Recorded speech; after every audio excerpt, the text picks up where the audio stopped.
कबीर जी ने आख्या सी जब हम एक एक कर जाने तब लोगा काहे दुख माने ਤੇ ਤਾਂ ਮਤਲਬ ਜਦੋਂ ਜੇ ਇੱਕ ਰੱਬ ਦੀ ਗੱਲ ਹੋਈ ਤਾਂ ਦੁੱਖ ਕਿਹਨਾਂ ਨੂੰ ਹੋਇਆ ਜਿਨ੍ਹਾਂ ਨੂੰ ਜ਼ਿਆਦਾ ਰੱਬ ਬਣਾਉਣ ਵਿੱਚ ਉਹਨਾਂ ਦੀ ਦੁਕਾਨ ਚੱਲਦੀ ਸੀ। ਕਿ ਸਾਡੇ ਦੋਵਾਂ ਕੌਮਾਂ ਦੀਆਂ ਪੇਸ਼ਕਦਮੀਆਂ ਹੋਣੀ ਚਾਹੀਦੀਆਂ ਜਿਨ੍ਹਾਂ ਨਾਲ ਸਾਡਾ ਆਪਸੀ ਪਿਆਰ ਮੁਹੱਬਤ ਭਾਈਚਾਰਾ ਏਕਤਾ ਜਿਹੜਾ ਵਧੇ। ਤੁਸੀਂ ਸੱਚ ਨੂੰ ਜਿੰਨਾ ਮਰਜ਼ੀ ਝੂਠ ਬੋਲ ਕੇ ਛੁਪਾਉਣ ਦੀ ਕੋਸ਼ਿਸ਼ ਕਰੋ ਪਰ ਸੱਚ ਇੱਕ ਦਿਨ ਸਮਾਂ ਆਏਗਾ ਉਹ ਦੁਨੀਆ ਸਾਹਮਣੇ ਪ੍ਰਗਟ ਹੋਏਗਾ। ਇਸਲਾਮ ਦੀ ਜਿਵੇਂ ਸਿੱਖਿਆ ਹੈ ਕਿ ਲਾ ਇਲਾਹਾ ਇਲੱਲਾ ਇੱਕ ਰੱਬ ਤੋਂ ਇਲਾਵਾ ਕੋਈ ਪੂਜਾ ਦੇ ਬੰਦਗੀ ਦੇ ਯੋਗ ਨਹੀਂ ਹੈ ਤੇ ਸਿੱਖ ਧਰਮ ਵੀ ਤਾਂ ਇਹੋ ਕਹਿੰਦਾ ਹੈ। श्री गुरु ग्रंथ साहब आसा मोहल्ला पहला अंग 350 ते साहिब मेरा एको है भाई एको है। तो ये तो बड़ी वधिया गल चली कि इस्लाम दी ते गुरमत दी बड़ी डूंगी सांझ आ क्योंकि एक अल्लाह दी गल हो रही है एक परमात्मा दी गल हो रही है। चंगे जिहड़े साडे पात्र सी इदां दे चंगे किरदार वाले उन्हां नूं घट पेश कीता गया ते दूजियां चीज़ां नूं उभार के सामने लिआंदा गया। जिंदगी च अज पहली बार धन धन श्री गुरु नानक साहब दी अखां च हंझू ने और उन्होंने एक हंझू निकल के भाई मरदाने के मत्थे ते आ टिकदा। जिन्हां कोल सुनिया सुनाया ज्ञान है जो असीं खुद पढ़ते हैं पता लगता कि साडी बहुत प्यारी ते बहुत डूंगी विचारधारक सांझ है। किड्डी वड्डी गल आ भी किड्डा वड्डा भारत होवे ते कहना एक हिंद में तीर्थ है यात्रा के लिए जहां बाप ने बच्चे कटाए खुदा के लिए। ਤੁਸੀਂ ਕਹਿਣ ਦਾ ਭਾਵ ਇਹ ਹੈ ਕਿ ਸਾਡੇ ਬਾਬੇ ਨਾਨਕ ਨੂੰ ਮਾਂ ਤ੍ਰਿਪਤਾ ਤੋਂ ਪਹਿਲਾਂ ਮੁਸਲਮਾਨ ਦਾਈ ਨੇ ਸੀਨੇ ਨਾਲ ਲਾਇਆ। ਜਦੋਂ ਅਸੀਂ ਸਿੱਖ ਇਤਿਹਾਸ ਤੇ ਝਾਤ ਮਾਰਦੇ ਹਾਂ ਤਾਂ ਸ਼੍ਰੀ ਗੁਰੂ ਨਾਨਕ ਸਾਹਿਬ ਜਿਹੜੀ ਗੁਰਤੀ ਦਿੱਤੀ ਸੀ ਉਹ ਵੀ ਇੱਕ ਮੁਸਲਮਾਨ ਦਾਈ ਦੌਲਤਾਂ ਨੇ ਦਿੱਤੀ ਸੀ। ਇੱਕ ਬਾਬਾ ਕਾਰ ਰੂਪ ਦੂਜਾ ਰਬਾਬੀ ਮਰਦਾਨਾ ਵੀ ਜੇ ਭਾਈ ਬਾਲੇ ਨਾਂ ਦਾ ਕੋਈ ਪਾਤਰ ਉਸ ਟਾਈਮ ਹੁੰਦਾ ਤੇ ਭਾਈ ਗੁਰਦਾਸ ਜੀ ਨੂੰ ਉਹਨਾਂ ਦਾ ਨਾਮ ਲਿਖਣ 'ਚ ਕੋਈ ਹਰਜ ਨਹੀਂ ਸੀ। ਜਿਵੇਂ ਸੁਨਿਆਰੇ ਕੋਲ ਕਸਵੱਟੀ ਹੁੰਦੀ ਸੋਨਾ ਪਰਖਣ ਦੀ ਨਹੀਂ ਤੇ ਲੋਕ ਤਾਂ ਮਲੰਮੇ ਦੇ ਝਾਲ ਵਾਲਾ ਨਕਲੀ ਗਹਿਣਾ ਹੀ ਉਹਨੂੰ ਜਾ ਕੇ ਵੇਚ ਆਉਣ ਉਹ ਕਸਵੱਟੀ ਰੱਖਦਾ ਤੇ ਸਾਡੇ ਕੋਲ ਸਭ ਤੋਂ ਵਧੀਆ ਕਸਵੱਟੀ ਆ ਸਤਿਗੁਰ ਦੀ ਬਾਣੀ ਵਿੱਚ ਅਜੇ ਵੀ ਉਹਨਾਂ ਪਿਰਤਾਂ ਦੀ ਚੱਲ ਰਹੇ ਨੇ ਧੁੰਦਾ ਸਾਹਿਬ। ਤੇ ਮੈਨੂੰ ਲੱਗਦਾ ਵੀ ਕਈ ਵਾਰੀ ਬਹੁਤੇ ਵਿਰੋਧ ਦਾ ਵੀ ਸਾਹਮਣਾ ਕਰਨ ਤੋਂ ਡਰ ਜਾਂਦੇ ਵੀ ਜਦੋਂ ਮੈਂ ਪਬਲਿਕ ਵਿੱਚ ਜਦੋਂ ਤੁਸੀਂ ਨਵੀਂ ਵਿਚਾਰਧਾਰਾ ਜਿਹੜੀ ਦੇਣੀ ਹੈ ਤੇ ਅਸਲ 'ਚ ਪੁਰਾਣੀ ਉਹੀ ਆ ਪਰ ਨਵੀਂ ਆਪਾਂ ਤਾਂ ਕਹਿੰਦੇ ਵੀ ਲੋਕਾਂ ਨੂੰ ਭੁੱਲ ਚੁੱਕੀ ਆ। ਸਤਿ ਸ਼੍ਰੀ ਅਕਾਲ ਜੀ, ਹਕੀਕਤ ਟੀਵੀ ਪੰਜਾਬੀ ਦੇਖ ਰਹੇ ਸਾਡੇ ਸਾਰੇ ਦਰਸ਼ਕਾਂ ਦਾ ਸਵਾਗਤ। ਮੈਂ ਹਾਂ ਕਾਸਿਫ ਫਾਰੂਕੀ। ਅੱਜ ਸ਼ਹਿਰ ਮਲੇਰਕੋਟਲਾ ਦੇ ਲਈ ਬੜੀ ਇੱਜ਼ਤ ਔਰ ਬੜੇ ਮਾਣ ਵਾਲਾ ਦਿਨ ਹੈ। ਅੱਜ ਸ਼ਹਿਰ ਮਲੇਰਕੋਟਲਾ ਦੇ ਵਿੱਚ ਬੜੇ ਹੀ ਖਾਸ ਮਹਿਮਾਨ ਜਿਹੜੇ ਸਾਡੇ ਕੋਲ ਪਹੁੰਚੇ ਨੇ ਜਿਨ੍ਹਾਂ ਨੂੰ ਕਿਸੇ ਵੀ ਤਰ੍ਹਾਂ ਦੀ ਕੋਈ ਇੰਟਰੋਡਕਸ਼ਨ ਦੀ ਜ਼ਰੂਰਤ ਨਹੀਂ, ਕਿਸੇ ਤਰ੍ਹਾਂ ਦੀ ਕੋਈ ਜਾਣ ਪਹਿਚਾਣ ਕਰਵਾਉਣ ਦੀ ਜ਼ਰੂਰਤ ਨਹੀਂ। ਅਕਸਰ ਅਸੀਂ ਉਹਨਾਂ ਨੂੰ ਟੀਵੀ ਉੱਤੇ ਇੰਟਰਨੈਸ਼ਨਲ ਜਿਹੜੇ ਸਾਡੇ ਧਰਮ ਪ੍ਰਚਾਰਕ ਸਮਾਗਮ ਹੁੰਦੇ ਨੇ ਕੀਰਤਨ ਹੁੰਦੇ ਨੇ ਅਸੀਂ ਅਕਸਰ ਉਹਨਾਂ ਨੂੰ ਸੁਣਦੇ ਹਾਂ। ਮੇਰੀ ਮੁਰਾਦ ਹੈ ਜਨਾਬ ਸਰਬਜੀਤ ਸਿੰਘ ਧੁੰਦਾ ਹੋਣਾ ਤੋਂ ਜਿਹੜੇ ਕਿ ਅੱਜ ਮਲੇਰਕੋਟਲੇ ਪਹੁੰਚੇ ਨੇ। ਬੜੇ ਵਿਲੱਖਣ ਅੱਜ ਉਹਨਾਂ ਦੇ ਤਜਰਬੇ ਹੋਏ ਨੇ ਇੱਥੇ। ਉਹਨਾਂ ਨੇ ਨਮਾਜ਼ ਵੀ ਮੁਸਲਮਾਨ ਭਾਈਚਾਰੇ ਨਾਲ ਖੜ ਕੇ ਦੇਖੀ ਹੈ ਔਰ ਮੁਸਲਮਾਨ ਭਾਈਚਾਰੇ ਦੇ ਜਿਹੜੇ ਨੌਜਵਾਨਾਂ ਨਾਲ ਵੀ ਅੱਜ ਮੁਲਾਕਾਤ ਉਹਨਾਂ ਨੇ ਕੀਤੀ ਹੈ। ਜਿਹੜੀਆਂ ਸਾਂਝਾਂ ਨੇ ਉਹਨਾਂ 'ਤੇ ਬੜੀ ਵਿਚਾਰ ਚਰਚਾ ਹੋਈ ਹੈ। ਸਿੱਖ ਮੁਸਲਿਮ ਸਾਂਝਾਂ ਦੇ ਉੱਤੇ ਬਹੁਤ ਗਹਿਰੀ ਜਿਹੜੀ ਅਸੀਂ ਡੂੰਘੀ ਵਿਚਾਰ ਚਰਚਾ ਹੋਈ ਹੈ। ਉਹਨਾਂ ਨਾਲ ਗੱਲਬਾਤ ਕਰਦੇ ਹਾਂ। ਬੜੀ ਉੱਘੀ ਸ਼ਖਸੀਅਤ ਨੇ ਔਰ ਬਹੁਤ ਲਸਾਨੀ ਜਿਹੜੀ ਉਹਨਾਂ ਦੀ ਜਿਹੜੀ ਦੇਣ ਹੈਗੀ ਹੈ ਸਿੱਖ ਕੌਮ ਨੂੰ ਵੀ ਔਰ ਸਾਰੇ ਪੂਰੇ ਪੰਜਾਬ ਨੂੰ ਜੇਕਰ ਅਸੀਂ ਕਹਿ ਲਈਏ ਤਾਂ ਇਹਦੇ 'ਚ ਕੋਈ ਅਤੀਕਥਨੀ ਨਹੀਂ ਹੋਏਗੀ। ਭਾਈ ਸਾਹਿਬ ਵਾਹਿਗੁਰੂ ਕਾ ਖਾਲਸਾ ਵਾਹਿਗੁਰੂ ਜੀ ਕੀ ਫਤਿਹ ਜੀ ਫਤਿਹ। ਕਿਹੋ ਜਿਹਾ ਤਜਰਬਾ ਰਿਹਾ ਜਦ ਤੁਸੀਂ ਮਲੇਰਕੋਟਲੇ ਆਏ ਹੋ? ਇਹ ਤਜਰਬਾ ਤੇ ਇੰਨਾ ਵਧੀਆ ਰਿਹਾ ਜੀ। ਸਾਰੇ ਵੀਰਾਂ ਨੇ ਅਸੀਂ ਬੜੀ ਖੁਸ਼ੀ ਮਹਿਸੂਸ ਕੀਤੀ ਹੈ ਕਿ ਜਦੋਂ ਅਸੀਂ ਆਏ ਡਾਕਟਰ ਸਾਹਿਬ ਨੇ ਸਾਨੂੰ ਜਦੋਂ ਫੋਨ ਕੀਤਾ ਮੇਰੇ ਖਿਆਲ ਕਾਫੀ ਦਿਨ ਹੋ ਗਏ ਸਾਨੂੰ ਸੰਪਰਕ ਕਰਦਿਆਂ ਪਰ ਸਾਡਾ ਸਮਾਂ ਨਹੀਂ ਸੀ ਬਣ ਰਿਹਾ ਕਿਉਂਕਿ ਕਰੋਨਾ ਕਰਕੇ ਤੁਹਾਨੂੰ ਪਤਾ ਹੀ ਆ ਕਿ ਜਿਹੜਾ ਸਾਡਾ ਕਾਲਜ ਵਾ ਉਹ ਵੀ ਜਿਵੇਂ ਬਾਕੀ ਸੰਸਥਾਵਾਂ ਬੰਦ ਵਾ ਤੇ ਉਹ ਸਟੂਡੈਂਟ ਸਾਰੇ ਘਰਾਂ ਨੂੰ ਭੇਜੇ ਹੋਏ ਆ ਤੇ ਉਹ ਸਬਬ ਨਹੀਂ ਸੀ ਬਣ ਰਿਹਾ ਆਉਣ ਦਾ। ਪਰ ਅੱਜ ਆਏ ਆ ਤੇ ਬੜਾ ਮਨ ਖੁਸ਼ ਹੋਇਆ। ਤੁਸੀਂ ਹੁਣ ਆਏ ਜੋ ਤੁਹਾਡੇ ਤੋਂ ਪਹਿਲਾਂ ਅਸੀਂ ਕਾਫੀ ਵਿਚਾਰਾਂ ਡਾਕਟਰ ਸਾਹਿਬ ਨੇ ਸਾਨੂੰ ਕੁਰਾਨ ਦੀਆਂ ਗੱਲਾਂ ਸੁਣਾਈਆਂ ਅਸੀਂ ਨਾਲ ਗੁਰਬਾਣੀ ਦੀਆਂ ਸੁਣਾਈਆਂ। ਜਦੋਂ ਅਸੀਂ ਮਿਲਾ ਕੇ ਵੇਖਿਆ ਤੇ ਲੱਗਾ ਵੀ ਗੱਲ ਤੇ ਇੱਕ ਹੀ ਆ ਵੀ ਭਾਵੇਂ ਉਹਨੂੰ ਅਸੀਂ ਅੱਲਾ ਕਹੀਏ ਜਿਵੇਂ ਗੱਲ ਚੱਲੀ ਕਿ ਤੁਸੀਂ ਉਹਨੂੰ ਵਾਟਰ ਕਹਿ ਲਓ ਪਾਣੀ ਕਹਿ ਲਓ ਜਲ ਕਹਿ ਲਓ ਤੋਇਨ ਕਹਿ ਲਓ ਪਰ ਗੱਲ ਤੇ ਇੱਕੋ ਹੀ ਆ ਉਹਨੂੰ ਤੁਸੀਂ ਜਿਹੜਾ ਮਰਜ਼ੀ ਨਾਂ ਦੇ ਲਓ ਤੇ ਇੱਦਾਂ ਹੀ ਬੁਝਾਉਣੀ ਉਹਨੇ ਪਿਆਸ ਹੀ ਆ ਤੇ ਉਹ ਤੁਸੀਂ ਭਾਵੇਂ ਉਹਨੂੰ ਤੁਸੀਂ ਪਾਣੀ ਕਹਿ ਕੇ ਪੀ ਲਓ ਭਾਵੇਂ ਜਲ ਕਹਿ ਕੇ ਪੀ ਲਓ ਇੱਦਾਂ ਹੀ ਤੁਸੀਂ ਉਹਨੂੰ ਅੱਲਾ ਕਹਿ ਲਓ ਵਾਹਿਗੁਰੂ ਕਹਿ ਲਓ। ਹੁਣ ਜਦੋਂ ਬਾਣੀ 'ਚ ਰਾਮ ਦੀ ਗੱਲ ਵੀ ਆਉਂਦੀ ਆ ਤਾਂ ਗੱਲ ਤੇ ਉਹਦੀ ਇੱਕ ਦੀ ਕੀਤੀ ਗਈ ਆ। ਤੋ ਇਹ ਮੈਨੂੰ ਲੱਗਦਾ ਕਿ ਇਸ ਵਿਚਾਰਧਾਰਾ ਤੋਂ ਸਭ ਤੋਂ ਵੱਧ ਤਕਲੀਫ ਉਹਨਾਂ ਨੂੰ ਆ ਜਿਹੜੇ ਜ਼ਿਆਦੇ ਰੱਬ ਬਣਾ ਕੇ ਜਿਵੇਂ ਭਗਤ ਕਬੀਰ ਜੀ ਨੇ ਆਖਿਆ ਸੀ ਜਬ ਹਮ ਇੱਕ ਕਰ ਜਾਣੇ ਤਬ ਲੋਗਾ ਕਾਹੇ ਦੁੱਖ ਮਾਨੇ ਤੇ ਤਾਂ ਮਤਲਬ ਜਦੋਂ ਜੇ ਇੱਕ ਰੱਬ ਦੀ ਗੱਲ ਹੋਈ ਤਾਂ ਦੁੱਖ ਕਿਹਨਾਂ ਨੂੰ ਹੋਇਆ ਜਿਨ੍ਹਾਂ ਨੂੰ ਜ਼ਿਆਦੇ ਰੱਬ ਬਣਾਉਣ ਵਿੱਚ ਉਹਨਾਂ ਦੀ ਦੁਕਾਨ ਚੱਲਦੀ ਸੀ। ਤੋ ਇਹ ਤੇ ਬੜੀ ਵਧੀਆ ਗੱਲ ਚੱਲੀ ਕਿ ਇਸਲਾਮ ਦੀ ਤੇ ਗੁਰਮਤ ਦੀ ਬੜੀ ਡੂੰਘੀ ਸਾਂਝ ਆ ਕਿਉਂਕਿ ਇੱਕ ਅੱਲਾ ਦੀ ਗੱਲ ਹੋ ਰਹੀ ਹੈ ਇੱਕ ਪਰਮਾਤਮਾ ਦੀ ਗੱਲ ਹੋ ਰਹੀ ਹੈ। ਸੋ ਤੁੰਦਾ ਸਾਹਿਬ ਇੱਕ ਹੋਰ ਬੜਾ ਨਜ਼ਰੀਆ ਹੈਗਾ, ਜਿਹੜੀਆਂ ਇਹ ਜੱਫੀਆਂ ਪਿਛਲੇ ਕੁਝ ਕੁ ਸਾਲਾਂ ਤੋਂ ਹੀ ਪੈਣੀਆਂ ਸ਼ੁਰੂ ਹੋਈਆਂ ਨੇ, ਗਲਵੱਕੜੀਆਂ ਪੈਣੀਆਂ ਸ਼ੁਰੂ ਹੋਈਆਂ ਨੇ, ਈਦ ਗੁਰਪੁਰਬ ਅਸੀਂ ਇਕੱਠੇ ਮਨਾਉਣੇ ਸ਼ੁਰੂ ਕੀਤੇ ਆ, ਲੇਕਿਨ ਸਾਡੀਆਂ ਸਾਂਝਾਂ ਤਾਂ ਬਹੁਤ ਪੁਰਾਣੀਆਂ ਨੇ। ਬਹੁਤ ਪੁਰਾਣੀ। ਵੇਖੋ ਜੀ, ਗੱਲ ਜਦੋਂ ਆਪਾਂ ਆਰੰਭ ਕਰੀਏ ਤਾਂ ਧੰਨ ਗੁਰੂ ਨਾਨਕ ਸਾਹਿਬ ਜੀ ਤੋਂ ਜਦੋਂ ਆਪਾਂ ਗੱਲ ਕਰਦੇ ਹਾਂ, ਭਾਈ ਮਰਦਾਨਾ ਜੀ ਦਾ ਚੱਲਣਾ, ਫਿਰ ਹੁਣ ਤੁਹਾਡੇ ਆਉਣ ਤੋਂ ਪਹਿਲਾਂ ਗੱਲ ਚੱਲ ਰਹੀ ਸੀ ਕਿ ਭਾਈ ਗਨੀ ਖਾਂ, ਨਬੀ ਖਾਂ ਹੈ, ਨਿਹੰਗ ਖਾਂ ਦੀ ਕਿੱਡੀ ਵੱਡੀ ਦੇਣ ਆ ਕਿ ਮਤਲਬ ਭਾਈ ਬਚਿੱਤਰ ਸਿੰਘ ਨੂੰ ਮਤਲਬ ਆਪਣੀ ਧੀ ਬਾਰੇ ਕਿੱਡਾ ਇਹ ਕਦਮ ਚੁੱਕਣਾ ਕਿਸੇ ਆਮ ਇਨਸਾਨ ਦੇ ਵੱਸ ਦੀ ਗੱਲ ਵੀ, ਕਿੱਡੀ ਪਵਿੱਤਰ ਰੂਹ ਤੇ ਕਿੱਡੀ ਉਹ ਪੁੱਗੇ ਹੋਏ ਇਨਸਾਨ ਹੋਣਗੇ, ਤੇ ਮਤਲਬ ਚੰਗੇ ਜਿਹੜੇ ਸਾਡੇ ਪਾਤਰ ਸੀ ਇੱਦਾਂ ਦੇ ਚੰਗੇ ਕਿਰਦਾਰ ਵਾਲੇ, ਉਹਨਾਂ ਨੂੰ ਘੱਟ ਪੇਸ਼ ਕੀਤਾ ਗਿਆ ਤੇ ਦੂਜੀਆਂ ਚੀਜ਼ਾਂ ਨੂੰ ਉਭਾਰ ਕੇ ਸਾਹਮਣੇ ਲਿਆਂਦਾ ਗਿਆ। ਤੇ ਡਾਕਟਰ ਸਾਹਿਬ ਨੇ ਇਹੋ ਗੱਲਾਂ ਚੱਲ ਰਹੀਆਂ ਸੀ ਕਿ ਜੇ ਆਪਾਂ ਜ਼ਾਲਮ ਲੋਕਾਂ ਦੀ ਗੱਲ ਕਰੀਏ ਤੇ ਉਹ ਹਰ ਮਜ਼ਹਬ ਦੇ ਵਿੱਚ ਹੈਗੇ ਆ। ਤੋਂ ਜਦੋਂ ਆਪਾਂ ਸਮਾਜ ਵਿੱਚ ਵੇਖਦੇ ਹਾਂ ਕਿ ਡਾਕਟਰਾਂ ਦੇ ਵਿੱਚ, ਪੁਲਿਸ ਮੁਲਾਜ਼ਮ ਵਿੱਚ, ਆਰਮੀ ਅਫਸਰ ਵਿੱਚ, ਹਰ ਮਹਿਕਮੇ ਚੰਗੇ ਮਾੜੇ ਇਨਸਾਨ ਵੀ ਹੁੰਦੇ, ਇੱਦਾਂ ਹਰ ਕੌਮ ਦੇ ਵਿੱਚ ਚੰਗੇ ਮਾੜੇ ਇਨਸਾਨ ਵੀ ਹੁੰਦੇ ਆ। ਪਰ ਕਈ ਵਾਰੀ ਜਿਹੜੇ ਲੋਕ ਚਾਹੁੰਦੇ ਨੇ ਕਿ ਸਾਡੀਆਂ ਜੱਫੀਆਂ ਪੈਣ, ਉਹ ਬਣਾ ਕੇ ਇੱਦਾਂ ਚੀਜ਼ਾਂ ਨੂੰ ਪੇਸ਼ ਕਰਦੇ ਵੀ ਇਹ ਕਦੀ ਇਕੱਠੇ ਨਾ ਹੋ ਪਾਉਣ। ਤਾਂ ਇਹ ਵੀ ਗੱਲਾਂ ਚੱਲੀਆਂ ਵੀ ਕਿਸਾਨੀ ਅੰਦੋਲਨ ਨੇ ਸਾਡੀਆਂ ਜੱਫੀਆਂ ਪਵਾਤੀਆਂ ਪਈਆਂ, ਤੇ ਪਹਿਲਾਂ ਵੀ ਭਾਵੇਂ ਅਸੀਂ ਪਾਕਿਸਤਾਨ ਪ੍ਰਿੰਸੀਪਲ ਸਾਹਿਬ ਬੈਠੇ ਆ, ਅਸੀਂ 2015 'ਚ ਗਏ ਸੀ ਤੇ ਬੜਾ ਸਾਨੂੰ ਉੱਥੇ ਮਾਣ ਮਹਿਸੂਸ ਹੋਇਆ। ਉੱਥੇ ਸਾਨੂੰ ਇੰਝ ਲੱਗਾ ਵੀ ਅਸੀਂ ਆਪਣੇ ਘਰ ਹੀ ਆਏ ਆ, ਤੇ ਉਹ ਬੜੀ ਵਧੀਆ ਸਾਨੂੰ ਗੱਲ ਜਿਹੜੀ ਲੱਗੀ ਕਿ ਗੁਰੂ ਨਾਨਕ ਸਾਹਿਬ ਦੀ ਵਿਚਾਰਧਾਰਾ ਵੀ ਇਹੋ ਹੀ ਆ ਕਿ ਜਦੋਂ ਸਾਨੂੰ ਇੱਕ ਦੀ ਗੱਲ ਕਰਦੀ ਆ, ਤੇ ਇਹ ਮੈਨੂੰ ਲੱਗਦਾ ਕਿ ਉਹਨਾਂ ਲੋਕਾਂ ਦੇ ਅੰਦਰ ਭੁਲੇਖੇ ਆ ਜਿਨ੍ਹਾਂ ਨੇ ਸਿਰਫ ਮੱਥੇ ਟੇਕੇ ਆ, ਉਹਨਾਂ ਨੇ ਆਪ ਪੜ੍ਹਨ ਦੀ ਕੋਸ਼ਿਸ਼ ਨਹੀਂ ਕੀਤੀ, ਜਾਂ ਜਿਨ੍ਹਾਂ ਕੋਲ ਸੁਣਿਆ ਸੁਣਾਇਆ ਗਿਆਨ ਆ, ਜਦੋਂ ਅਸੀਂ ਖੁਦ ਪੜ੍ਹਦੇ ਹਾਂ ਪਤਾ ਲੱਗਦਾ ਕਿ ਸਾਡੀ ਬਹੁਤ ਪਿਆਰੀ ਤੇ ਬਹੁਤ ਡੂੰਘੀ ਵਿਚਾਰਧਾਰਕ ਸਾਂਝ ਹੈ। ਤੇ ਫਿਰ ਤੁੰਦਾ ਸਾਹਿਬ, ਹੁਣ ਜਿਸ ਤਰੀਕੇ ਨਾਲ ਅਸੀਂ ਇਕੱਠੇ ਹੋਏ ਹਾਂ, ਬਹੁਤ ਸਾਰੇ ਲੋਕਾਂ ਨੂੰ ਜਿਹੜੀਆਂ ਅਸੀਂ ਪੰਜਾਬੀ 'ਚ ਕਹਿ ਲਈਏ ਮਿਰਚਾਂ ਲੱਗਣੀਆਂ ਤੈਅ ਨੇ, ਜਿਨ੍ਹਾਂ ਦੀ ਦੁਕਾਨਦਾਰੀ, ਜਿਨ੍ਹਾਂ ਦੀ ਅਸੀਂ ਕਹਿ ਸਕਦੇ ਹਾਂ ਸਿਆਸਤ ਹੀ ਇਹਨਾਂ ਮੁੱਦਿਆਂ ਦੇ ਉੱਤੇ ਘੁੰਮਦੀ ਸੀ, ਤੇ ਫਿਰ ਹੁਣ ਕੀ ਹੱਲ ਹੈਗਾ? ਕੀ ਸਾਡੀ ਜਿਹੜੀ ਅਗਲੀ ਜਿਹੜੀਆਂ ਚਾਰਾਜੋਈਆਂ ਹੋਣੀਆਂ ਚਾਹੀਦੀਆਂ ਨੇ, ਕੀ ਸਾਡੇ ਦੋਵਾਂ ਕੌਮਾਂ ਦੀਆਂ ਪੇਸ਼ਕਦਮੀਆਂ ਹੋਣੀਆਂ ਚਾਹੀਦੀਆਂ ਨੇ ਜਿਨ੍ਹਾਂ ਨਾਲ ਸਾਡਾ ਆਪਸੀ ਪਿਆਰ, ਮੁਹੱਬਤ, ਭਾਈਚਾਰਾ, ਏਕਤਾ ਜਿਹੜਾ ਵਧੇ? ਮੈਨੂੰ ਲੱਗਦਾ ਕਿ ਜੇ ਸਾਡੀ ਏਡੀ ਵਧੀਆ ਸਾਂਝ ਆ ਤੇ ਸਾਨੂੰ ਉਸ ਸਾਂਝ ਨੂੰ ਹੋਰ ਵਧਾਉਣਾ ਚਾਹੀਦਾ। ਕਿ ਕੁਝ ਮੁੱਦਿਆਂ 'ਤੇ ਹੋ ਸਕਦਾ ਵਿਚਾਰ ਨਾ ਮਿਲਦੇ ਹੋਣ, ਪਰ ਬਹੁਤ ਮੁੱਦੇ ਐਸੇ ਕਿ ਜਿੱਥੇ ਸਾਡੇ ਵਿਚਾਰਧਾਰਕ ਬਹੁਤ ਜ਼ਿਆਦਾ ਡੂੰਘੀ ਸਾਂਝ ਆ, ਤੇ ਜਿਹੜੀਆਂ ਵਿਚਾਰਧਾਰਕ ਸਾਡੀ ਸਾਂਝ ਹੈਗੀ ਉਹਨੂੰ ਅਸੀਂ ਬਹੁਤ ਹੋਰ ਗੂੜੀ ਕਰ ਲਈਏ, ਤਾਂ ਕਿ ਅਸੀਂ ਸਮਾਜ ਦੇ ਭਲੇ ਵਾਸਤੇ, ਜਦੋਂ ਡਾਕਟਰ ਸਾਹਿਬ ਨੇ ਕੁਰਾਨ ਦੀਆਂ ਗੱਲਾਂ ਸੁਣਾਈਆਂ, ਇੱਧਰੋਂ ਅਸੀਂ ਬਾਣੀ ਦੀਆਂ ਗੱਲਾਂ ਸੁਣਾਈਆਂ, ਤੇ ਗੱਲ ਗੁਣਾਂ ਦੀ ਹੋ ਰਹੀ ਆ, ਗੱਲ ਸੱਤ, ਸੰਤੋਖ, ਦਇਆ, ਧਰਮ, ਧੀਰਜ ਦੀ ਹੋ ਰਹੀ ਆ। ਹੁਣ ਜਦੋਂ ਭਗਤ ਕਬੀਰ ਜੀ ਦੀ ਬਾਣੀ ਪੜ੍ਹਦੇ ਆ ਤਾਂ ਸਮਾਜ ਵਿੱਚ ਤੁਸੀਂ ਵੇਖੋ ਵੀ ਜਦੋਂ ਅਸੀਂ ਤਾਂਤਰਿਕਾਂ, ਪਖੰਡੀਆਂ, ਬਾਬਿਆਂ, ਅਖੌਤੀ ਬਾਬਿਆਂ ਦੀ ਗੱਲ ਕਰਦੇ ਆ ਤਾਂ ਅਕਸਰ ਇਸ਼ਤਿਹਾਰ ਦਿੰਦੇ ਅਖਬਾਰਾਂ 'ਚ ਵੀ ਜਦ ਤੁਹਾਨੂੰ ਕੋਈ ਘਰ ਦੀ ਪਰੇਸ਼ਾਨੀ ਆ, ਤੁਹਾਨੂੰ ਕੋਈ ਪ੍ਰੋਬਲਮ ਆ ਤਾਂ ਸਾਨੂੰ ਆਣ ਕੇ ਮਿਲੋ। ਪਰ ਜਦੋਂ ਅਸੀਂ ਭਗਤ ਕਬੀਰ ਜੀ ਕੋਲੋਂ ਪੁੱਛਦੇ ਹਾਂ ਤੇ ਉਹ ਕਹਿੰਦੇ ਵੀ ਜੇ ਤੈਨੂੰ ਕੋਈ ਪਰੇਸ਼ਾਨੀ ਆ ਨਾ ਤੇ ਤੂੰ ਕਿਸੇ ਹੋਰ ਨੂੰ ਨਹੀਂ ਮਿਲਣਾ, ਤੂੰ ਕਿਹਨੂੰ ਮਿਲਣਾ? ਆਪਣੇ ਆਪ ਨੂੰ ਮਿਲਣਾ। ਬੰਦੇ ਖੋਜ ਦਿਲ ਹਰ ਰੋਜ਼ ਨਾ ਫਿਰ ਪਰੇਸ਼ਾਨੀ ਮਾਹੇ।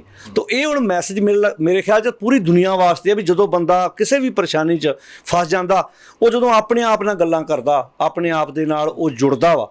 ਤੇ ਇਸੇ ਨੂੰ ਗੁਰੂ ਨੌਵੇਂ ਪਾਤਸ਼ਾਹ ਜੀ ਨੇ ਆਖਿਆ ਸੀ ਕਿ ਬਾਹਰ ਭੀਤਰ ਏਕੋ ਜਾਨੋ ਇਹ ਗੁਰ ਗਿਆਨ ਬਤਾਈ, ਜਨ ਨਾਨਕ ਬਿਨ ਆਪਾ ਚੀਨੈ ਮਿਟੇ ਨਾ ਭਰਮ ਕੀ ਕਾਈ। ਤਾਂ ਇਹ ਤੋਂ ਪਤਾ ਲੱਗਦਾ ਇਹ ਵਿਚਾਰਧਾਰਕ ਸਾਂ ਸੀ ਕਿ ਭਗਤ ਕਬੀਰ ਜੀ ਕਿਤੇ ਪੈਦਾ ਹੋਏ, ਗੁਰੂ ਨੌਵੇਂ ਪਾਤਸ਼ਾਹ ਜੀ ਕਿਤੇ ਪੈਦਾ ਹੋਏ, ਭਗਤ ਰਵਿਦਾਸ ਜੀ ਕਿਤੇ ਪੈਦਾ ਹੋਏ। ਤਾਂ ਇਹ ਵਿਚਾਰਧਾਰਕ ਸਾਂਝ ਜਿਹੜੀ ਅੱਜ ਸਾਨੂੰ ਗੁਰੂ ਗ੍ਰੰਥ ਸਾਹਿਬ ਜੀ ਦੇ ਵਿੱਚ ਮਿਲਦੀ ਆ। ਚਾਹੇ ਉਹ ਭਗਤ ਸ਼ੇਖ ਫਰੀਦ ਜੀ ਦੀ ਆਪਾਂ ਗੱਲ ਕਰਦੇ ਹਾਂ, ਉਹ ਵੀ ਸਾਨੂੰ ਕਿੰਨੀਆਂ ਗੱਲਾਂ ਦੱਸਦੇ ਆ ਕਿ ਜਦੋਂ ਅਸੀਂ ਉਹਦੇ ਪਾਵਨ ਉਪਦੇਸ਼ ਨੂੰ ਜ਼ਿੰਦਗੀ ਦੇ ਵਿੱਚ ਧਾਰਨ ਕਰਾਂਗੇ ਤਾਂ ਸਾਨੂੰ ਸਮਝ ਆਏਗੀ ਕਿ ਆਜ ਮਿਲਾਵਾ ਸ਼ੇਖ ਫਰੀਦ ਟਾਕਮ ਕੁੰਜੜੀਆਂ ਮਨੋਂ ਮਚਿੰਦੜੀਆਂ, ਜੇ ਜਾਣਾ ਮਰ ਜਾਈਏ ਘੁੰਮਣ ਆਈਏ ਝੂਠੀ ਦੁਨੀਆ ਲੱਗ ਨਾ ਆਪ ਮਜਾਈਏ। ਤੋ ਕਿੰਨੇ ਪਿਆਰੇ ਉਪਦੇਸ਼ ਵਾ। ਪਰ ਗੱਲ ਇਹ ਵੀ ਫਿਰ ਉੱਥੇ ਆਣ ਕੇ ਗੱਲ ਨਿਬੜਦੀ ਆ ਵੀ ਅਸੀਂ ਆਪ ਪੜ੍ਹਨ ਦੀ ਕੋਸ਼ਿਸ਼ ਨਹੀਂ ਕੀਤੀ, ਤੇ ਅੱਜ ਉਲਝੇ ਵੀ ਉਹ ਲੋਕ ਵਾ ਜਿਹੜੇ ਲੋਕਾਂ ਨੇ ਆਪ ਨਹੀਂ ਪੜ੍ਹਿਆ। ਜਿਹੜੀ ਗੱਲ ਤੁਸੀਂ ਕਹੀ ਮਿਰਚਾਂ ਦੀ, ਇਹ ਗੱਲ ਇਹਦੇ 'ਚ ਕੋਈ ਸ਼ੱਕ ਨਹੀਂ ਕਿ ਜਦੋਂ ਅਸੀਂ ਇਕੱਠੇ ਹੋ ਕੇ ਬੈਠਾਂਗੇ ਤੇ ਜਿਨ੍ਹਾਂ ਨੂੰ ਆਪਣੇ ਇਕੱਠੇ ਬੈਠਣਾ, ਇੱਕ ਥਾਂ ਤੇ ਗੱਲਬਾਤ ਕਰਨੀ ਚੰਗੀ ਨਹੀਂ ਲੱਗਦੀ, ਉਹਨਾਂ ਨੂੰ ਪ੍ਰੋਬਲਮਾਂ ਆਉਣੀਆਂ। ਪਰ ਮੈਨੂੰ ਲੱਗਦਾ ਕਿ ਜੇ ਅਸੀਂ ਚੰਗੇ ਬਣੇ ਤੁਰਾਂਗੇ ਤੇ ਸਾਨੂੰ ਮਾੜੇ ਅਨਸਰਾਂ ਦੀ ਪਰਵਾਹ ਕਰਨ ਦੀ ਵੀ ਲੋੜ ਨਹੀਂ। ਜਿਹੜੀ ਖੁਸ਼ਬੂ ਆ ਨਾ, ਜਿਹੜੀ ਚੰਦਨ ਦੀ ਖੁਸ਼ਬੂ ਆ, ਉਹਨੇ ਫੈਲਾਉਂਦੇ ਜਾਣਾ ਉਹ, ਤੇ ਆਪਾਂ ਆਪਣੀ ਗੱਲ ਚੰਗਿਆਈ ਜਿਹੜੀ ਆ ਉਹ ਸੰਗਤਾਂ 'ਚ ਵੰਡਦੇ ਜਾਈਏ। ਤੇ ਇਹ ਹੁਣੇ ਤੁਹਾਡੇ ਆਉਣ ਤੋਂ ਪਹਿਲਾਂ ਗੱਲ ਚੱਲ ਸੀ ਵੀ ਤੁਸੀਂ ਸੱਚ ਨੂੰ ਜਿੰਨਾ ਮਰਜ਼ੀ ਝੂਠ ਬੋਲ ਕੇ ਛੁਪਾਉਣ ਦੀ ਕੋਸ਼ਿਸ਼ ਕਰੋ, ਪਰ ਸੱਚ ਇੱਕ ਦਿਨ ਸਮਾਂ ਆਏਗਾ ਉਹ ਦੁਨੀਆ ਸਾਹਮਣੇ ਪ੍ਰਗਟ ਹੋਏਗਾ। ਜੀ ਜੀ ਜੀ, ਹਾਂਜੀ। ਤੇ ਫਿਰ ਤੁੰਦਾ ਸਾਹਿਬ, ਤੁਹਾਨੂੰ ਨਹੀਂ ਲੱਗਦਾ ਕਿ ਹੁਣ ਉਹ ਸਮਾਂ ਆ ਗਿਆ ਜਦੋਂ ਅਸੀਂ ਬਿਲਕੁਲ ਜਿਹੜੇ ਸਾਡੇ ਨਾਲ ਧੱਕੇ ਹੋਏ ਨੇ, ਸਾਡੀ ਸਿੱਖ ਕੌਮ ਨਾਲ ਧੱਕੇ ਹੋਏ ਨੇ, ਅਸੀਂ ਬੇਸ਼ੱਕ ਜਿਹੜਾ ਬੱਚਿਆਂ ਨੂੰ, ਨੌਜਵਾਨਾਂ ਨੂੰ ਪੜ੍ਹਾਈਏ, ਤੇ ਹੁਣ ਕਿਤੇ ਨਾ ਕਿਤੇ ਇੱਕ ਚੈਪਟਰ ਜਿਹੜਾ ਹਰ ਯੂਨੀਵਰਸਿਟੀ ਨੂੰ, ਸਕੂਲਾਂ 'ਚ, ਕਾਲਜਾਂ 'ਚ ਸਿੱਖ ਮੁਸਲਿਮ ਸਾਂਝਾਂ ਦਾ ਵੀ ਜੋੜ ਲੈਣਾ ਚਾਹੀਦਾ ਹੁਣ। ਬਿਲਕੁਲ, ਇਹ 'ਚ ਕੋਈ ਸ਼ੱਕ ਨਹੀਂ ਜੀ। ਅਸੀਂ ਅਕਸਰ ਇਹ ਗੱਲਾਂ ਕਰਦੇ ਹੁੰਦੇ ਆ ਕਿ ਸਾਨੂੰ ਇਹ ਚੰਗਿਆਈ ਨੂੰ ਉਭਾਰ ਕੇ ਜਿਹੜਾ ਪੇਸ਼ ਕਰਨ ਦੀ ਲੋੜ ਆ। ਹੁਣੇ ਤੁਹਾਡੇ ਆਉਣ ਤੋਂ ਪਹਿਲਾਂ ਪ੍ਰਿੰਸੀਪਲ ਸਾਹਿਬ ਆਪਣੇ ਅੱਲਾ ਯਾਰ ਖਾਂ ਜੋਗੀ ਦੀ ਜਦੋਂ ਗੱਲ ਕਰ ਰਹੇ ਸੀ ਵੀ ਕਿੰਨੇ ਨੇੜੇ ਹੋ ਕੇ ਉਹਨਾਂ ਨੇ ਸਾਹਿਬਜ਼ਾਦੇ ਨੂੰ ਵੀ ਏਕ ਹਿੰਦ ਮੈਂ ਤੀਰਥ ਹੈ, ਇਹ ਕਿੱਡੀ ਵੱਡੀ ਗੱਲ ਆ ਵੀ ਕਿੱਡਾ ਵੱਡਾ ਭਾਰਤ ਹੋਵੇ ਤੇ ਕਹਿਣਾ ਏਕ ਹਿੰਦ ਮੈਂ ਤੀਰਥ ਹੈ ਯਾਤਰਾ ਕੇ लिए जहाँ बाप ने बच्चे कटाए खुदा के लिए। ਮਤਲਬ ਇਹ ਕਿੱਡਾ ਵੱਡਾ ਮੈਸੇਜ, ਕਿੱਡਾ ਵਧੀਆ ਸੁਨੇਹਾ ਜਿਹੜਾ ਸਮਾਜ ਨੂੰ ਦਿੱਤਾ ਵਾ। ਤੇ ਇਹ ਤੋਂ ਪਤਾ ਲੱਗਦਾ ਕਿ ਸਾਨੂੰ ਚੰਗੇ ਪਾਤਰ ਜਿਹੜੇ ਆ ਉਹ ਕੱਢ ਕੇ ਲੈ ਕੇ ਅੱਗੇ ਆਉਣੇ ਚਾਹੀਦੇ ਸਮਾਜ ਵਿੱਚ। ਸਾਡੇ ਬੁਲਾਰੇ ਵੀ, ਸਾਡੇ ਜਿੰਨੇ ਰਾਗੀ ਢਾਡੀ, ਜਿੰਨੀਆਂ ਸਾਡੀਆਂ ਗੁਰਦੁਆਰਾ ਦੀਆਂ ਪ੍ਰਬੰਧਕ ਕਮੇਟੀਆਂ ਵਾ, ਤੇ ਆਪਾਂ ਆਉਣ ਵਾਲੀ ਪੀੜ੍ਹੀ ਨੂੰ ਜਿਹੜਾ ਵਾ ਉਹ ਇਹ ਗਿਆਨ ਦੇ ਕੇ ਤੇ ਉਹਨਾਂ ਦੇ ਸਿਰ ਜੋੜਨ ਦੀ ਕੋਸ਼ਿਸ਼ ਕਰੀ। ਜੀ ਬਹੁਤ ਬਹੁਤ ਸ਼ੁਕਰੀਆ ਜੀ, ਬਹੁਤ ਵਧੀਆ ਲੱਗਿਆ ਤੁਹਾਡੇ ਨਾਲ ਗੱਲਬਾਤ ਕਰਕੇ। ਸੋ ਸਾਡੇ ਨਾਲ ਇੱਥੇ ਡਾਕਟਰ ਨਸੀਰ ਅਖਤਰ ਵੀ ਨੇ, ਜਿਨ੍ਹਾਂ ਨੇ ਆਪਣੀ ਜ਼ਿੰਦਗੀ ਸਿੱਖ ਮੁਸਲਿਮ ਸਾਂਝਾਂ ਦਾ ਪ੍ਰਚਾਰ ਕਰਦਿਆਂ, ਸਿੱਖ ਮੁਸਲਿਮ ਸਾਂਝਾਂ ਦੀ ਖੋਜ ਕਰਦਿਆਂ ਲੰਘਾਈ ਹੈ। ਡਾਕਟਰ ਸਾਹਿਬ, ਕਿਹੋ ਜਿਹਾ ਲੱਗਿਆ ਅੱਜ ਸਾਡੇ ਘਰੇ? ਸਮਝ ਲਓ ਅਸੀਂ, ਸਾਡੇ ਕੋਲ ਸ਼ਬਦ ਨਹੀਂ ਹੈਗੇ, ਇਸ ਤਰ੍ਹਾਂ ਦੀ ਸ਼ਖਸੀਅਤ ਸਾਡੇ ਕੋਲ ਪਹੁੰਚੇ ਹੋਏ ਨੇ। ਸਾਰੀਆਂ ਤਾਰੀਫਾਂ ਉਸ ਰੱਬ ਲਈ ਨੇ ਜਿਹੜਾ ਸਾਰੇ ਜਗ ਦਾ ਸਾਜਣਹਾਰ ਤੇ ਪਾਲਣਹਾਰ ਹੈ। ਮੈਂ ਸਾਡੇ ਮਹਿਮਾਨਾਂ ਨੂੰ ਮਲੇਰਕੋਟਲਾ ਪਹੁੰਚਣ ਤੇ, ਹਾਦੇ ਨਾਰੀ ਧਰਤੀ ਤੇ ਪਹੁੰਚਣ ਤੇ ਜੀ ਆਇਆਂ ਆਖਦਾ, ਔਰ ਅਸੀਂ ਸਾਰੇ ਹੀ ਖੁਸ਼ਨਸੀਬ ਹਾਂ ਕਿ ਸਾਡੇ ਨਿਮਾਣੇ ਦੇ ਸੱਦੇ ਤੇ ਮਲੇਰਕੋਟਲੇ ਆਏ ਨੇ ਚੱਲ ਕੇ, ਔਰ ਇਹ ਸਿਲਸਿਲਾ ਅੱਗੇ ਨੂੰ ਵੀ ਚੱਲਦਾ ਰਹੂਗਾ। ਜਿਵੇਂ ਮੈਂ ਪਹਿਲਾਂ ਵੀ ਦੱਸਿਆ ਵੀ ਸਾਡੀ ਸਾਂਝ ਹੈ, ਉਹ ਸਾਡੀ ਸਾਂਝ ਬਹੁਤ ਗੂੜ੍ਹੀ ਹੈ ਔਰ ਬਹੁਤ ਗਹਿਰੀ ਹੈ, ਕਿਉਂਕਿ ਦੋਵੇਂ ਜਿਹੜੇ ਧਰਮ ਨੇ, ਦੋਵਾਂ ਦੀ ਧਰਮਾਂ ਦੀ ਜਿਹੜੀ ਜੜ ਨਹੀਂ ਹੈ ਉਹ ਤੌਹੀਦ ਹੈ, ਅਰਥਾਤ ਰੱਬ ਦੀ ਏਕਤਾ, ਇਕੇਸ਼ਵਰਵਾਦ। ਇਸਲਾਮ ਦੀ ਜਿਵੇਂ ਸਿੱਖਿਆ ਹੈ ਕਿ ਲਾ ਇਲਾਹਾ ਇਲੱਲਾ, ਇੱਕ ਰੱਬ ਤੋਂ ਇਲਾਵਾ ਕੋਈ ਪੂਜਾ ਦੇ ਬੰਦਗੀ ਦੇ ਯੋਗ ਨਹੀਂ ਹੈ। ਤੇ ਸਿੱਖ ਧਰਮ ਵੀ ਤਾਂ ਇਹੋ ਕਹਿੰਦਾ ਹੈ। ਸ਼੍ਰੀ ਗੁਰੂ ਗ੍ਰੰਥ ਸਾਹਿਬ ਆਸਾ ਮੁਹੱਲਾ ਪਹਿਲਾ ਅੰਗ 350 ਤੇ ਸਾਹਿਬ ਮੇਰਾ ਏਕੋ ਹੈ ਭਾਈ ਏਕੋ ਹੈ। ਉਹ ਇਬਾਦਤ ਦੇ ਯੋਗ, ਬੰਦਗੀ ਦੇ ਯੋਗ ਜਿਹੜਾ ਰੱਬ ਹੈ, ਸਾਡਾ ਸਾਹਿਬ ਆ, ਉਹ ਇੱਕ ਹੈ ਨਾ। ਤੇ ਇਸ ਲਈ ਸਾਡੇ ਤਾਂ ਬਹੁਤ ਜ਼ਿਆਦਾ ਸਿਧਾਂਤਕ ਸਾਂਝ ਆ। ਔਰ ਸ਼੍ਰੀ ਗੁਰੂ ਨਾਨਕ ਸਾਹਿਬ ਨੇ ਜਿਹੜੀ ਸਿੱਖੀ ਦੀ ਸਥਾਪਨਾ ਕੀਤੀ ਸੀ, ਉਹ ਅਕਾਲ ਪੁਰਖ ਦੀ ਏਕਤਾ ਦੀ ਨੀਂਹ ਤੇ ਹੀ ਕੀਤੀ ਸੀ। ਤੇ ਇਸਲਾਮ ਦੀ ਜਿਹੜੀ ਸਥਾਪਨਾ ਹੋਈ ਉਹ ਵੀ ਅਕਾਲ ਪੁਰਖ ਦੀ ਏਕਤਾ ਹੀ ਹੈ।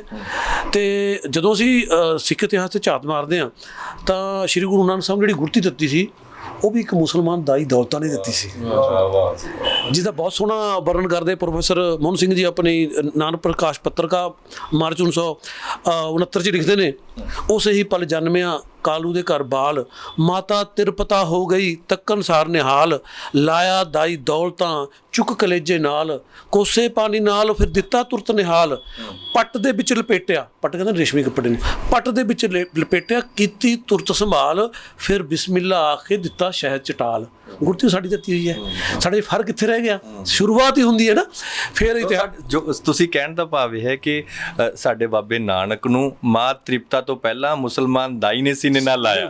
ਮਾਤਾ ਬਾਅਦ ਦਾਈ ਪਹਿਲਾਂ ਦੇਖਦੀ ਹੈ ਨਾ। ਕੋਈ ਬੱਚਾ ਦੁਨੀਆ ਜਨਮ ਲੈਂਦਾ ਹੈ, ਆਉਂਦਾ ਹੈ, ਤਾਂ ਮਾਤਾ ਬਾਅਦ 'ਚ ਦੇਖਦੀ ਹੈ, ਦਾਈ ਪਹਿਲਾਂ ਦੇਖਦੀ ਹੈ ਨਾ। ਤੇ ਉਹ ਲਿਖਦੇ ਨੇ ਗਿਆਨੀ ਸੇਵਾ ਸਿੰਘ ਜੀ ਕਮਲ ਆਪਣੇ ਰਸਾਲੇ 'ਚ ਕਿ ਸੰਸਾਰ ਵਿੱਚ ਸਭ ਤੋਂ ਪਹਿਲਾਂ ਜੇ ਕਿਸੇ ਨੇ ਸ਼੍ਰੀ ਗੁਰੂ ਨਾਨਕ ਸਾਹਿਬ ਦੇ ਨੂਰ ਵਾਲੇ ਮੁਖੜੇ ਨੂੰ ਵੇਖਣ ਦਾ ਮਾਣ ਪ੍ਰਾਪਤ ਕੀਤਾ ਸੀ ਤਾਂ ਉਹ ਇੱਕ ਮੁਸਲਮਾਨ ਦਾਈ ਦੌਲਤਾਂ ਸੀ, ਹੈ ਨਾ। ਤੇ ਇਤਿਹਾਸ ਦੱਸਦਾ ਕਿਤਾਬ ਹੈ ਇੱਕ, ਗੁਰੂ ਸਾਹਿਬਾਨ ਦੇ ਮੁਸਲਮਾਨ ਮੁਰੀਦ ਗੱਜਣਵਾਲਾ ਸੁਖਵਿੰਦਰ ਸਿੰਘ ਜੀ ਪੰਨਾ ਨੰਬਰ 38 ਤੇ ਲਿਖਦੇ ਨੇ ਕਿ ਇੱਕ ਵਾਰ ਭਾਈ ਮਰਦਾਨੇ ਦੀ ਮਾਤਾ, ਜਿਸ ਦਾ ਨਾਮ ਲੱਖੋ ਬੀਬੀ ਸੀ, ਉਹ ਪੈਸੇ ਕਿ ਨਹੀਂ ਬਹੁਤ ਤੰਗ ਸੀ, ਕਿਉਂਕਿ ਮੀਰ ਸਾਹਿਬ ਸੀਗੇ, ਇਹ ਕੋਈ ਗੱਲ ਵੀ ਗਾ ਕੇ ਹੀ ਕਰਦੇ ਨੇ, ਹੈ ਨਾ। ਉਹ ਭਾਈ ਮਰਦਾਨੇ ਨੂੰ ਆਖ ਰਹੀ ਸੀ, ਕਿਸੇ ਕੋਠਾ ਕਿਸੇ ਪੱਲਾ ਮੈਨੂੰ ਆਸ ਤੇਰੀ ਅੱਲਾ, ਕਿਸੇ ਕੋਠਾ ਕਿਸੇ ਪੱਲਾ ਮੈਨੂੰ ਆਸ ਤੇਰੀ ਅੱਲਾ। ਤਾਂ ਨੇੜੇ ਹੀ ਗੁਰੂ ਸਾਹਿਬ ਬਾਲ ਅਵਸਥਾ ਅੰਦਰ ਆਪਣੇ ਸੰਗੀ ਜਵਾਕਾਂ ਨਾਲ ਖੇਡ ਰਹੇ ਸੀ। ਤਾਂ ਗੁਰੂ ਸਾਹਿਬ ਨੇ ਜਦੋਂ ਭਾਈ ਮਰਦਾਨੇ ਦੀ ਮਾਤਾ ਦੇ ਮੁਖ ਤੋਂ ਇਹ ਬੋਲ ਸੁਣੇ ਤਾਂ ਗੁਰੂ ਸਾਹਿਬ ਨੇ ਆਖਿਆ ਉਸਨੂੰ, ਵਾਹ ਅਸੀਂ ਵੀ ਅੱਲਾ ਦਾ ਹੀ ਆਸਰਾ ਤੱਕਦੇ ਹਾਂ ਤੇ ਤੁਹਾਡਾ ਆਸਰਾ ਵੀ ਅੱਲਾ ਹੀ ਹੈ, ਸਾਨੂੰ ਤਾਂ ਅੱਲਾ ਵਾਲਿਆਂ ਦੀ ਬਹੁਤ ਲੋੜ ਹੈ। ਬੀਬੀ ਤੂੰ ਐਂ ਕਰ, ਭਾਈ ਮਰਦਾਨੇ ਦੀ ਮਾਤਾ ਨੂੰ ਕਹਿ ਰਹੇ ਨੇ, ਬੀਬੀ ਤੂੰ ਐਂ ਕਰ, ਮੈਨੂੰ ਆਪਣਾ ਪੁੱਤਰ ਦੇ ਦੇ ਬਾਲ ਅਵਸਥਾ ਦੇ ਵਿੱਚ, ਬਾਲ ਅਵਸਥਾ ਦੀ। ਇਸ ਤਰ੍ਹਾਂ ਨਾਲ ਸ਼੍ਰੀ ਗੁਰੂ ਨਾਨਕ ਸਾਹਿਬ ਨੇ ਭਾਈ ਮਰਦਾਨੇ ਦੀ ਮਾਤਾ ਤੋਂ ਭਾਈ ਮਰਦਾਨੇ ਨੂੰ ਆਪਣੇ ਲਈ ਮੰਗ ਕੇ ਸਿੱਖ ਮੁਸਲਮ ਸਾਂਝ ਦੀ ਨੀਂਹ ਰੱਖ ਦਿੱਤੀ ਸੀ ਬਾਲ ਅਵਸਥਾ ਅੰਦਰ ਹੀ ਜੀ। ਤੇ ਫਿਰ ਦੇਖੋ, ਫਿਰ ਆਖਰ 'ਚ ਮੈਂ ਸਮੇਟਦਾ, ਜਦੋਂ ਭਾਈ ਮਰਦਾਨੇ ਦਾ ਅਕਾਲ ਚਲਾਣਾ ਹੁੰਦਾ ਚੌਥੀ ਉਦਾਸੀ 'ਚ, ਅਫਗਾਨਿਸਤਾਨ ਦਾ ਮੁਲਕ ਹੈ, ਦਰਿਆ ਖੁਰਮ ਦਾ ਕੰਢਾ ਹੈ, ਤੇ ਕਿਤਾਬ ਹੈਗੀ ਬੋਲ ਮਰਦਾਨਾ, ਜਸਵੀਰ ਸਿੰਘ ਮੰਡ ਲਿਖਦੇ ਨੇ ਪੰਨਾ ਨੰਬਰ 299 ਤੇ 300 ਤੇ, ਕਿ ਭਾਈ ਮਰਦਾਨਾ ਧਰਤੀ 'ਤੇ ਲੇਟੇ ਹੋਏ ਨੇ ਤੇ ਨੇੜੇ ਗੁਰੂ ਸਾਹਿਬ ਬੈਠੇ ਨੇ, ਤੇ ਤੇ ਗੁਰੂ ਸਾਹਿਬ ਚੱਕ ਕੇ ਉਹਦਾ ਸਿਰ ਜਿਹੜਾ ਹੈਗਾ ਆਪਣੀ ਗੋਚ ਰੱਖ ਲੈਂਦੇ ਨੇ ਪਿਆਰ ਨਾਲ। ਤੇ ਉਹ ਥੋੜੀ ਵਾਰ ਬੇਹੋਸ਼ ਹੁੰਦੇ ਨੇ ਤੇ ਥੋੜੀ ਵਾਰ ਜਦੋਂ ਅੱਖਾਂ ਖੋਲ੍ਹਦੇ ਨੇ ਭਾਈ ਮਰਦਾਨਾ ਤਾਂ ਕੀ ਦੇਖਦੇ ਨੇ ਕਿ ਅੱਜ ਪਹਿਲੀ ਵਾਰ ਜ਼ਿੰਦਗੀ 'ਚ, ਅੱਜ ਪਹਿਲੀ ਵਾਰ ਧੰਨ ਧੰਨ ਸ਼੍ਰੀ ਗੁਰੂ ਨਾਨਕ ਸਾਹਿਬ ਦੀਆਂ ਅੱਖਾਂ 'ਚ ਹੰਝੂ ਨੇ, ਔਰ ਉਹਨਾਂ 'ਚੋਂ ਇੱਕ ਹੰਝੂ ਨਿਕਲ ਕੇ ਭਾਈ ਮਰਦਾਨੇ ਦੇ ਮੱਥੇ ਤੇ ਆ ਟਿਕਦਾ ਹੈ। ਜਿਵੇਂ ਉਹ ਭਾਈ ਮਰਦਾਨੇ ਦੇ ਮੱਥੇ ਤੇ ਹੰਝੂ ਆ ਟਿਕਦਾ ਹੈ ਤਾਂ ਭਾਈ ਮਰਦਾਨੇ ਜਿਹੜੀ ਆਤਮਾ ਹੈ ਉਹ ਅਕਾਲ ਚਲਾਣਾ ਕਰ ਜਾਂਦੀ ਹੈ। ਇੰਜ ਜਾਪਦਾ ਸੀ ਜਿਵੇਂ ਭਾਈ ਮਰਦਾਨੇ ਦੀ ਆਤਮਾ ਉਹਨਾਂ ਦੇ ਸਰੀਰ 'ਚ ਇਸ ਲਈ ਰੁਕੀ ਹੋਈ ਸੀ ਤਾਂ ਕਿ ਉਹ ਗੁਰੂ ਸਾਹਿਬ ਦੇ ਆਤਮਿਕ ਪਿਆਰ ਨੂੰ ਆਪਣੇ ਅੰਦਰ ਸਮੇਟ ਲਵੇ ਦੁਨੀਆ ਤੋਂ ਜਾਣ ਤੋਂ ਪਹਿਲਾਂ।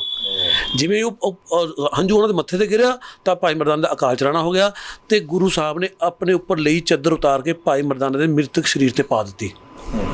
ਇਹ ਸਾਡੀ ਪਿਆਰ ਦੀ ਇੱਕ ਉਹ ਲਾਸਾਨੀ ਮਿਸਾਲ ਹੈ ਜਿਸ ਦੀ ਉਦਾਹਰਨ ਦੁਨੀਆ 'ਚ ਨਹੀਂ ਮਿਲਦੀ ਕਿ ਉਹ ਗੁਰੂ ਸਾਹਿਬ ਜਿਸ ਭਾਈ ਮਰਦਾਨੇ ਦੀ ਗੋਦ ਵਿੱਚ ਬਚਪਨ 'ਚ ਖੇਡਦੇ ਰਹੇ, ਗੁਰੂ ਸਾਹਿਬ ਜਿਸ ਭਾਈ ਮਰਦਾਨੇ ਦੀ ਗੋਦ ਵਿੱਚ ਬਚਪਨ 'ਚ ਖੇਡਦੇ ਰਹੇ, ਅੱਜ ਉਹੀ ਭਾਈ ਮਰਦਾਨੇ ਦਾ ਸਿਰ ਸ਼੍ਰੀ ਗੁਰੂ ਨਾਨਕ ਸਾਹਿਬ ਦੀ ਗੋਦ ਵਿੱਚ ਹੈ ਤੇ ਉਹ ਉਹਨਾਂ ਦੀ ਗੋਦ ਵਿੱਚ ਹੀ ਉਹਨਾਂ ਦਾ ਅਕਾਲ ਚਲਾਣਾ ਹੁੰਦਾ ਹੈ। ਇਹ ਇੱਕ ਅਜਿਹਾ ਮਾਣ ਪ੍ਰਾਪਤ ਸੀ ਇੱਕ ਮੁਸਲਮਾਨ ਭਾਈ ਮਰਦਾਨੇ ਨੂੰ ਜੋ ਮਗਰੋਂ ਜਾ ਕੇ ਸਿੱਖ ਨੂੰ ਵੀ ਪ੍ਰਾਪਤ ਨਹੀਂ ਹੋ ਸਕਿਆ।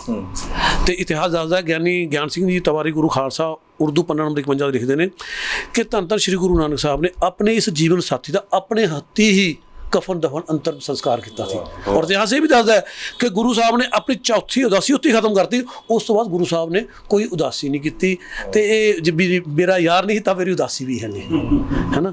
ਤੇ ਇਹ ਉਹ ਸਾਡਾ ਰਿਸ਼ਤਾ ਸੀ ਜਿਹਨੂੰ ਮੈਂ ਜਿਵੇਂ ਪਹਿਲਾਂ ਕਿਹਾ ਕਿ ਉਸ ਝੂਠੇ ਲੋਕਾਂ ਨੇ ਝੂਠੇ ਮਿਥਿਹਾਸ ਘੜ ਕੇ ਉਹਨੂੰ ਸੱਚ ਨੂੰ ਦਬਾਉਣ ਦੀ ਕੋਸ਼ਿਸ਼ ਕੀਤੀ, ਪਰ ਕੂੜ ਨਿਖੱਟੇ ਨਾਨਕਾ ਓੜਕ ਸੱਚ ਰਹੀ, ਅਖੀਰ ਨੂੰ ਜਿੱਤ ਤਾਂ ਸੱਚ ਦੀ ਹੋਣੀ ਹੈ ਔਰ ਸੱਚ ਦੀ ਜਿੱਤ ਹੋ ਗਈ। ਅੱਜ ਸਾਡੀਆਂ ਗਲਵੱਕੜੀਆਂ ਫੇਰ ਪੈ ਗਈਆਂ ਨੇ ਤੇ ਸਾਡੀ ਸਿੱਖ ਗੁਰੂ ਸਾਂਝਾ ਫਾਊਂਡੇਸ਼ਨ ਕਾਇਮ ਕਰਨ ਦਾ ਅਰਥ ਇਹ ਸੀ ਕਿ ਫਿਰ ਤੋਂ ਕੋਈ ਅਜਿਹਾ 47 ਨਾ ਵਾਪਰੇ ਜਿਹੜਾ ਕੁਛ ਭੈੜੇ ਲੋਕਾਂ ਨੇ ਵਾਪਰਨ ਦੀ ਕੋਸ਼ਿਸ਼ ਕੀਤੀ ਹੈ, ਤਾਂ ਕਿ ਸਾਡੇ 'ਚ ਉਹ ਪਿਆਰ ਮੁਹੱਬਤ ਫਿਰ ਤੋਂ ਲੌਟ ਆਵੇ, ਪਲਟ ਆਵੇ, ਜਿਹੜਾ ਪਿਆਰ ਧੰਨ ਧੰਨ ਸ਼੍ਰੀ ਗੁਰੂ ਨਾਨਕ ਸਾਹਿਬ ਤੇ ਭਾਈ ਮਰਦਾਨੇ ਵਿਚਕਾਰ ਸੀ, ਜਿਹੜਾ ਪਿਆਰ ਪੰਜਵੇਂ ਪਾਤਸ਼ਾਹ ਸ਼੍ਰੀ ਗੁਰੂ ਅਰਜਨ ਦੇਵ ਜੀ ਤੇ ਸੂਫੀ ਮੀਆਂ ਮੀਰ ਜੀ ਵਿਚਕਾਰ ਸੀ, ਉਹ ਪਿਆਰ ਜਿਹੜਾ ਸ਼੍ਰੀ ਗੁਰੂ ਗੋਬਿੰਦ ਸਿੰਘ ਜੀ ਤੇ ਪੀਰ ਬੁੱਧੂ ਸ਼ਾਹ, ਗਨੀ ਖਾਨ, ਨਬੀ ਖਾਨ, ਕੋਟਰਾ ਨਿਹੰਗ ਖਾਨ, ਰਾਏ ਕੱਲਾ ਤੇ ਨਵਾਬ ਸ਼ੇਰ ਮੁਹੰਮਦ ਮਲੇਰਕੋਟਲਾ ਦੇ ਵਿਚਕਾਰ ਸੀ। ਇਹੀ ਸਾਡਾ ਕੋਸ਼ਿਸ਼ ਹੈ ਕਿ ਅਸੀਂ ਉਹ ਪਿਆਰ ਨੂੰ, ਗੁਰੂ ਸਾਹਿਬਾਨ ਦੇ ਸਮੇਂ ਦੇ ਪਿਆਰ ਨੂੰ ਅਸੀਂ ਫਿਰ ਦੁਬਾਰਾ ਤੋਂ ਦੇਖਣਾ ਚਾਹੁੰਦੇ ਹਾਂ। ਤੇ ਇੱਕ ਅਜਿਹਾ ਬੂਟਾ ਜਿਵੇਂ ਤੁੰਦਾ ਸਾਹਿਬ ਪਹਿਲਾਂ ਹੀ ਕਰ ਰਹੇ ਨੇ, ਮੈਂ ਇਹਨਾਂ ਨੂੰ ਮੁਬਾਰਕਬਾਦ ਦਿੰਦਾ। ਅਸੀਂ ਇੱਕ ਐਸਾ ਬੂਟਾ ਆਪਣੀ ਆਉਣ ਵਾਲੀ ਨਸਲਾਂ ਵਾਸਤੇ ਲਾਜੀਏ। ਉਹ ਹੈ ਨਾ ਸ਼ੇਰ, ਸਾਇਆ ਕਿਸੇ ਮਿਲੇ, ਸਾਇਆ ਕਹਿੰਦੇ ਨੇ ਪਰਛਾਵੇਂ ਨੂੰ, ਸਾਇਆ ਕਿਸੇ ਮਿਲੇ ਹੋ ਫਲ ਮੇਸਰ ਕਿਸੇ, ਇਹ ਨਹੀਂ ਦੇਖਤੇ ਪੇੜ ਲਗਾਉਣੇ ਵਾਲੇ। ਅਸੀਂ ਕਹਿ ਜਾ ਪਿਆਰ ਦਾ ਮੁਹੱਬਤ ਦਾ ਦਰਖਤ ਲਾਜੀਏ ਜਿਹਦਾ ਸਾਇਆ ਸਾਡੀ ਆਉਣ ਵਾਲੀ ਨਸਲਾਂ ਨੂੰ ਮਿਲੇ ਔਰ ਫਲ ਸਾਡੀ ਆਉਣ ਵਾਲੀ ਨਸਲਾਂ ਖਾਣ ਨੂੰ। ਜੀ ਜੀ ਜੀ। ਸੋ ਤੁੰਦਾ ਸਾਹਿਬ ਬੜੇ ਵਧੀਆ ਇਹਨਾਂ ਨੇ ਜਿਹੜਾ ਇਤਿਹਾਸ ਸਾਡੇ ਸਾਹਮਣੇ ਰੱਖਿਆ ਹੈ, ਕੀ ਕਹੋਗੇ ਇਤਿਹਾਸ ਬਾਰੇ, ਜਿਹੜਾ ਇਤਿਹਾਸ ਡਾਕਟਰ ਸਾਹਿਬ ਨੇ ਰੱਖਿਆ ਸਾਡੇ ਸਾਹਮਣੇ? ਬਿਲਕੁਲ ਜੀ, ਬੜੀ ਗੱਲ ਜਦੋਂ ਇਹ ਡਾਕਟਰ ਸਾਹਿਬ ਕਰ ਰਹੇ ਸੀ ਤੇ ਮੈਨੂੰ ਭਾਈ ਗੁਰਦਾਸ ਜੀ ਦੀ ਉਹ ਪੌੜੀ ਚੇਤੇ ਆ ਰਹੀ ਸੀ ਕਿ ਇੱਕ ਬਾਬਾ ਕਾਰ ਰੂਪ, ਦੂਜਾ ਰਬਾਬੀ ਮਰਦਾਨਾ।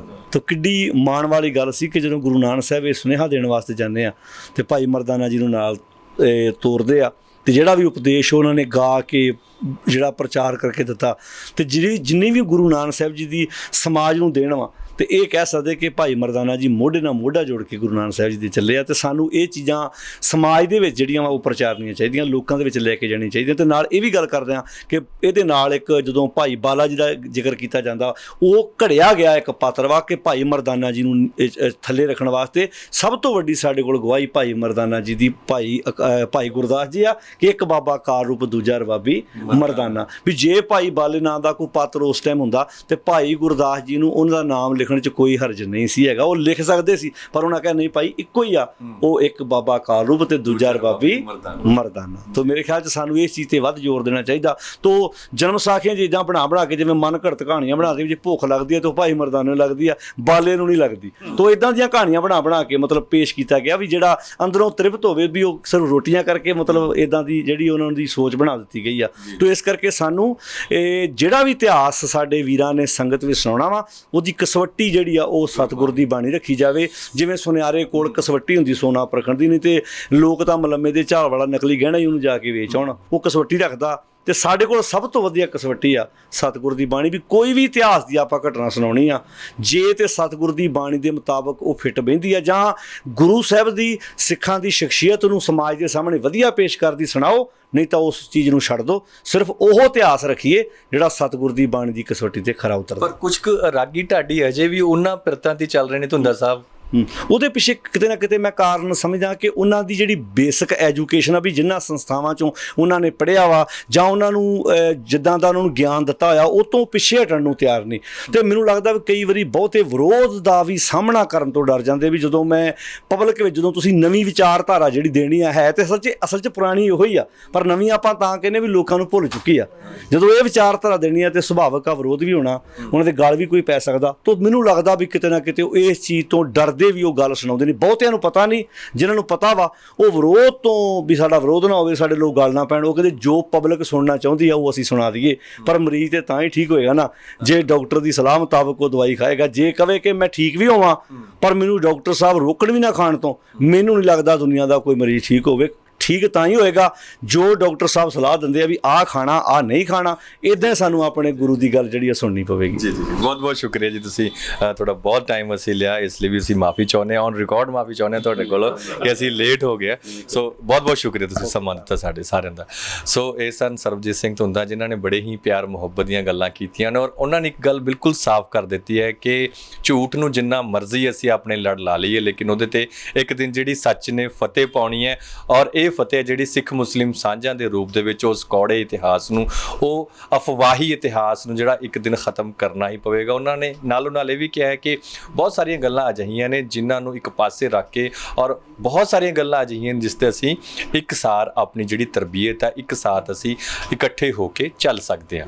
ਕਾਸਿਫ ਫਾਰੂਕੀ, ਹਕੀਕਤ ਟੀਵੀ ਪੰਜਾਬੀ, ਮਲੇਰਕੋਟਲਾ।